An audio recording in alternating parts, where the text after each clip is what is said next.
I want to say, in the interest of transparency, 2 members of the Deadline White House family have been name-checked by Donald Trump. One is Mark Elias, who will join us in the next hour. The other is Andrew Weissman, about whom he seems to not have a specific critique. He just clearly catches a lot of your appearances on television. Andrew Weissman, any thoughts?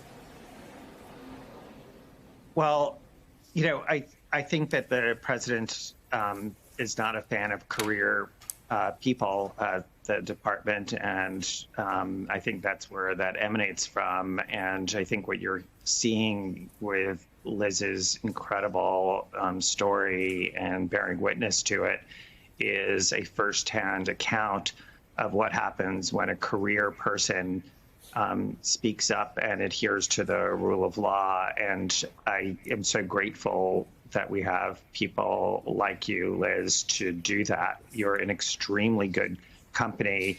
I know there are lots of people who cheer you on inside and outside the department. You're joined by Danielle Sassoon, the former head of the Southern District of New York, by Denise Chung, the former chief of the Criminal Division, numerous members of the Public Integrity Section.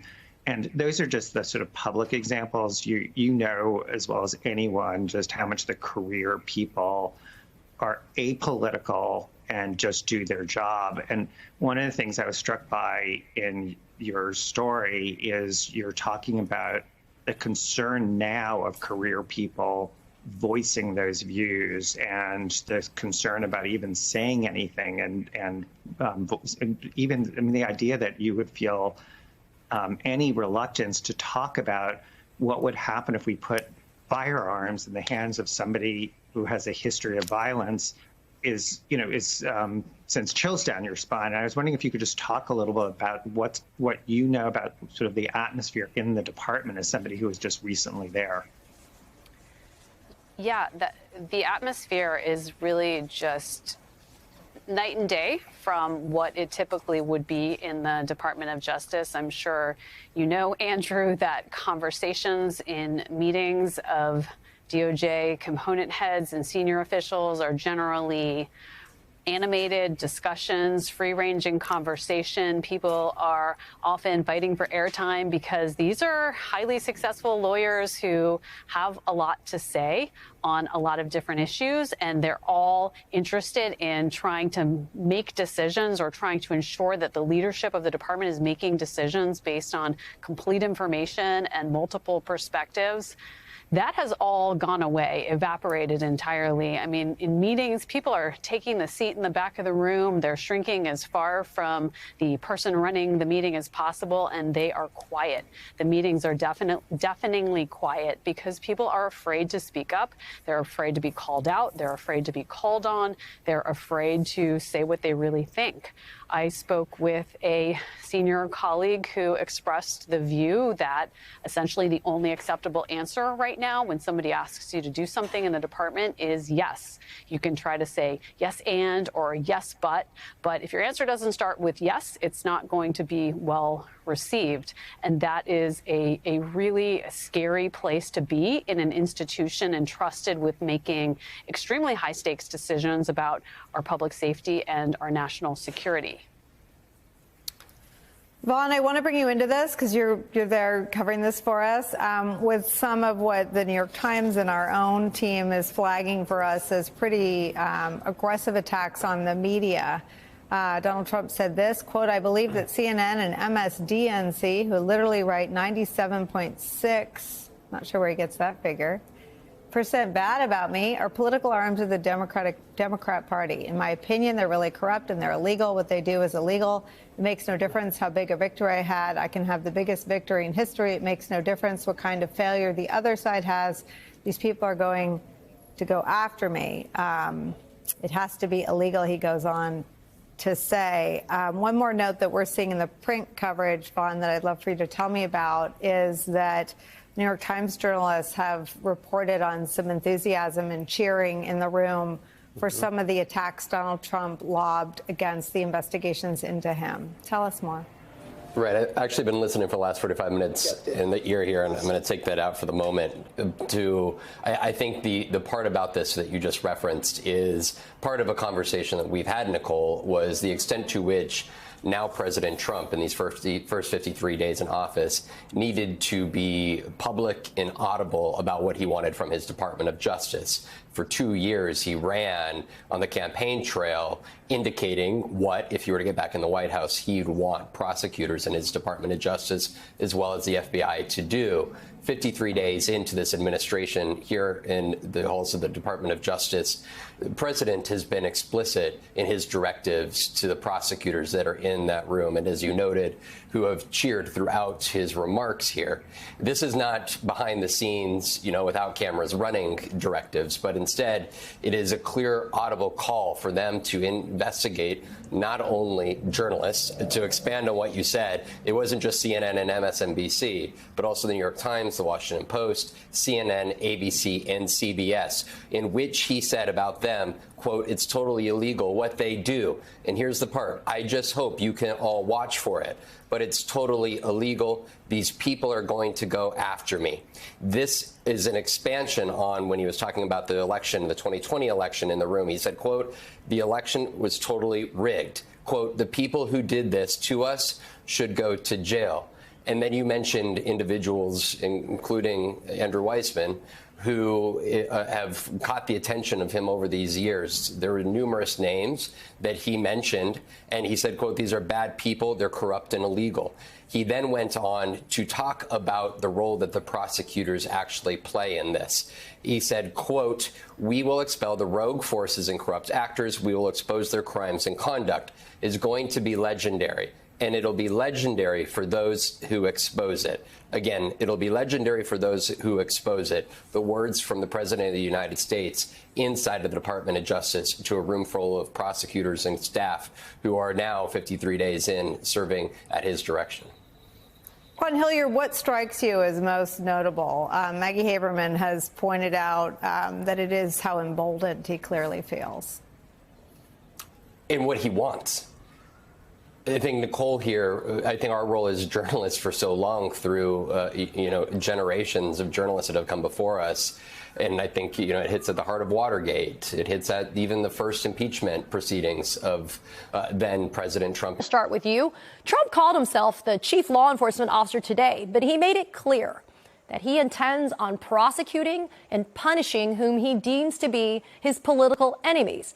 But in many ways, you yourself, Alexis, would fall under the ambit of that. You prosecuted January 6 defendants who he called political prisoners, not only on the campaign trail, but again today. Your thoughts about what I think was the desecration or the continuing desecration of the DOJ today? Well, the irony that the president keeps railing against the weaponization of the Justice Department is not lost on me, because we have never seen weaponization like this before.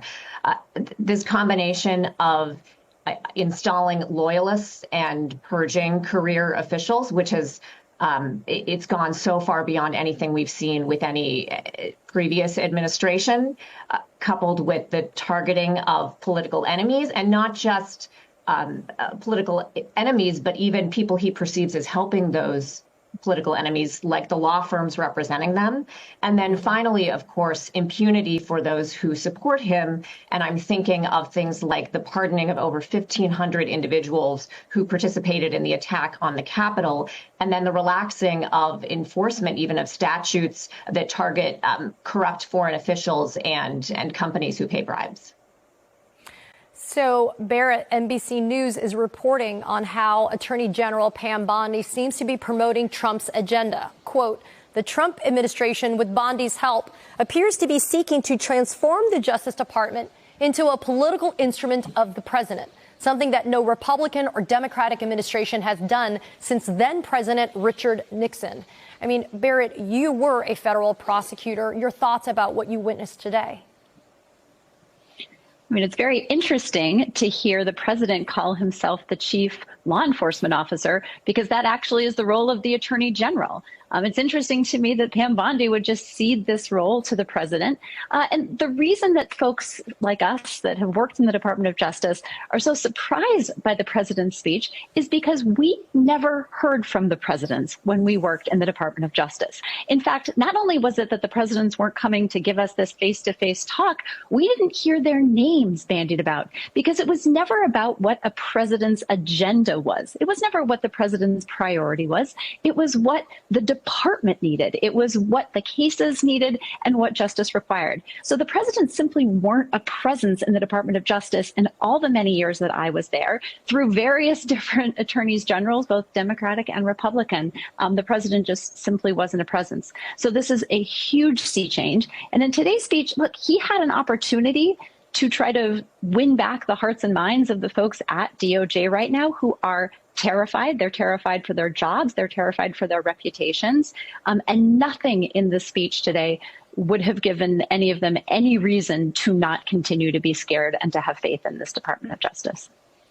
I mean, Alexis, Trump's FBI director has been accused of having a, quote, enemies list. We're talking about Kash Patel there, but Attorney General Bondi maintains that this won't happen. Take a listen.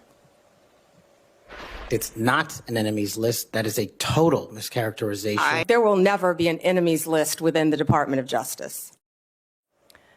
Okay, but Alexis, I don't know how you can believe Pam Bondi when she's currently not only abiding by Trump's agenda, she's been a defense lawyer for him in the past. She's promoted the big lie that there was a stolen election. She supported him during his first impeachment trial. And now she stands there silently. Again, we talked about this earlier. Trump is getting more and more dangerous, more and more deranged, and seemingly more and more comfortable with making that clear to the world. This isn't Trump, who's in a sense maybe trying to act normal. This is Donald Trump making it very clear, guys, that he has an enemies list. He names some of the people in these things. He names specific organizations, people, what have you. But also, he's probably got a longer enemies list than that. And anybody that criticizes him and that makes it harder for him to implement his crazy conservative agenda, well, then he is going to put you on the enemies list. And what that means, of course, is not necessarily clear, but it's very concerning, right? You don't want to be on Trump's enemies list as the way he's treated people and the way that he's done it, sometimes directly. We know Michael Cohen at least has alleged that Trump had him rearrested when he was out on probation because he was writing a book critical of Trump. That Trump's White House did that to him, Trump's administration, his DOJ. And we know that Trump has often just posted things on social media, knowing that if he posts a reference to a particular person, his fans will make sure that that person's day, week, month, life are ruined because of it. Trump can do it stochastically.